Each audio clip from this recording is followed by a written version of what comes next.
Hey YouTube, MinnesotaEric here. So this is really, this short video is really directed at diesel techs, heavy equipment techs, because I've got some questions. I've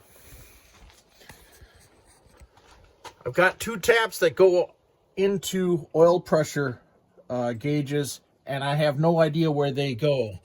I'm wondering, is it possible, since I don't quite know what I'm looking at, is it possible that this is a quick disconnect that I'm looking at? I don't know. This tap here appears to be homeless. I have no idea where it could go. Next, unless I remove this whole top cover, I can't see down the radiators from the front or the rear. And I've got what appears to be an oil line here. And this engine's been replaced once.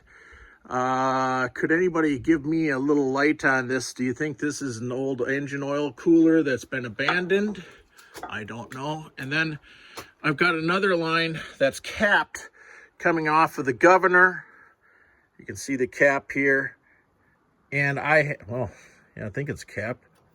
Yeah, it's a cap. Okay. There's so much.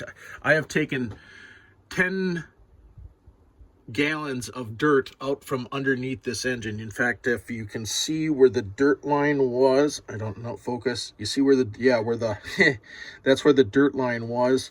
That's how much I've removed. I'm still removing. It's like every time I come out here, I try to get an ice cream bucket of dirt off of the bottom of this engine compartment. Anyway, if anybody could shine some light on that, I would, on this hose. It goes down into focus. It is this line here going down into the governor. If anybody could shine a little light on that, I sure would appreciate it. And thanks a lot for all the questions, answering my questions. I really appreciate it, guys. Thank you.